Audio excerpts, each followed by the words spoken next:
चीन की चालबाजी लगातार जारी है। इन सब के बीच एलएसी पर भारत और चीन के सैनिकों के बीच 15 जून की रात को जो कुछ हुआ उसने देश को सन्न कर दिया। हिंदुस्तान ने इसी के साथ अपनी तैयारियां भी शुरू कर दी हैं, क्योंकि वो अब चीन की किसी भी चालबाजी में नहीं फंसना चाहता है।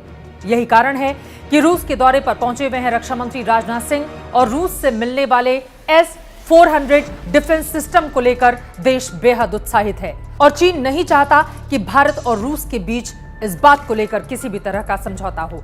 अब सवाल यह है कि आखिर S-400 डिफेंस सिस्टम में ऐसा क्या है जिसको चीन कामयाब होते हुए देखना नहीं चाहता है। आखिर चीन की भौहें हमारी इस आपस की रजामंदी पर क्यों तनी हुई हैं? रक्षा मंत्री राजनाथ सिंह के दौरे के दौरान जब रूस ये हथियार बेच रहा है तो आखिर इतनी ज्यादा खलबली चाइना में क्यों मची हुई है? चीन के कम्युनिस्ट पार्टी के मुखपत्र पीपुल्स डेली के अनुसार उसकी फेसबुक पोस्ट में जो लिखा हुआ है, सीधे सीधे वो इसके खिलाफ है और जहर उगल रहा है हिंदुस्तान को लेकर। अब जब भारत को S-400 मिलेगा तो चीन की बेचैनी बढ़ना तो तय है। S-400 दुनिया का सबसे शक्तिशाली मिसाइल डिफेंस सिस्टम इसे माना जाता है और इसमें भारत के दुश्मनों को बेदम करने की पूरी काबिलियत है। इसका पूरा नाम S-400 ट्रायम्फ है। S-400 एयरक्राफ्ट क्रूज मिसाइल और यहां तक कि एटमी मिसाइल को भी हवा ही में ही मारकर गिरा देने में सक्षम है। इसे दुनिया के सबसे खतरनाक डिफेंस सिस्टम में से एक माना जाता है। अब सवाल यह है कि आखिर इसमें क्या है जिसको लेकर इतनी ज्यादा चर्चा हो रही है। तो आपको बता दें, इसका राज छिपा हुआ है इसमें लगे 3 तकनीकों में। S-400 में 3 तकनीक एक साथ काम करती है।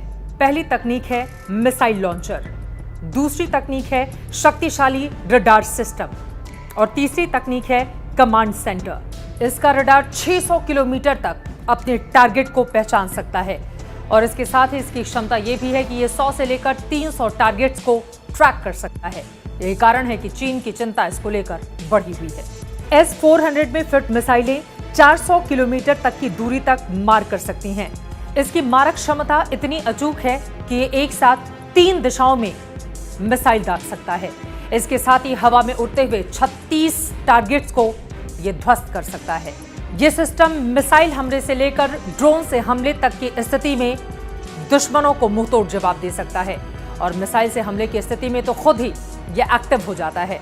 दुश्मन की मिसाइल हो या फिर लड़ाकू विमान, यह हवा में ही उसे ध्वस्त कर सकता है। दुनिया में अभी तक ऐसा कोई भी फाइटर जेट नहीं है जो S-400 से बच सके। वैसे आपको ये भी बताती चले कि इसके एक एक कलपुर्जे को बेहद कड़ी टेस्टिंग से गुजरना पड़ता है। धूल, आंधी, बारिश, किसी भी तरह का मौसम हो, हर परिस्थितियों का इसे सामना करना पड़ता है।